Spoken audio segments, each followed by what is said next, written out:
राजधानी दिल्ली के भलसवा डेरी इलाके में स्पेशल सेल की छापेमारी। स्पेशल सेल की छापेमारी के दौरान पुलिस को मिले हैंड ग्रेनेड और कुछ अन्य हथियार।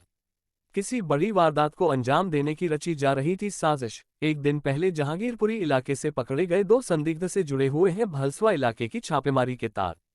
राजधानी दिल्ली के भलसवा डेरी इलाके में आज भारी मात्रा में पुलिस बल पहुंची तो पूरे इलाके में हड़कंप दिया। शुरुआती कुछ घंटों में तो किसी के यह समझ नहीं आया कि आखिरकार माजरा क्या है। देखते ही देखते पुलिस के आला अधिकारी भी वहां पहुंचे और कुछ घंटों बाद लोगों को जब मालूम हुआ कि इस घर के अंदर ही किसी वारदात को अंजाम दिया गया है। शुरुआती दौर में तो लोगों का शक किसी हत्या जैसी वारदात की तरफ जा रहा था, लेकिन तकरीबन 2 घंटे बाद लोगों को जानकारी मिली कि इस स्पेशल सेल की छापेमारी चल रही है। कई घंटों तक पुलिस के अधिकारी घर के अंदर ही रहे, जहां पूरे घर की तलाशी ली गई और आखिरकार घर के अंदर से 2 ग्रेनेड और कुछ अन्य सामान भी बरामद हुए हैं, जिसे देखकर यह साफ अंदाजा लगाया जा सकता है कि जहांगीरपुरी इलाके में पकड़े गए दोनों संदिग्ध किसी बड़ी वारदात को अंजाम देने की फिराक में थे और उसकी पूरी प्लानिंग भी की जा चुकी थी, जिसका ब्लूप्रिंट तैयार हो चुका था। लेकिन उससे पहले स्पेशल सेल की टीम को गुप्त सूचना मिली, जिसके आधार पर पुलिस ने छापेमारी कर बृहस्पतिवार को जहांगीरपुरी इलाके से 2 संदिग्ध लोगों को गिरफ्तार किया। जय कोर्ट में पेश करने के बाद 14 दिन की पुलिस कस्टडी में भेज दिया गया, जहां पुलिस उनसे पूछताछ कर रही है। इसी दौरान पुलिस को एक और जानकारी मिली कि भलसवा डेरी इलाके के एक घर से भी इन दोनों के तार जुड़े हुए हैं, जहां आज स्पेशल सेल और अन्य विभाग की पुलिस भारी मात्रा में पहुंची और तकरीबन 2 से 3 घंटे तक छापेमारी का दौर चलता रहा। इसके बाद यह साफ हुआ कि दोनों पकड़े गए आरोपी के तार इस घर से जुड़े हुए हैं और घर के अंदर से 2 ग्रेनेड और कुछ अन्य सामान भी बरामद हुए हैं, जो किसी बड़े आतंकी प्लानिंग की तरफ इशारा कर रहे हैं।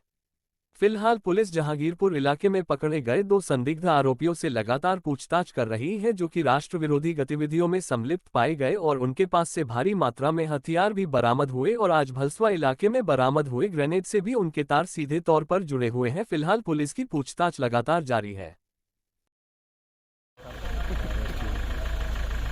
वीडियो सेंड करो ना।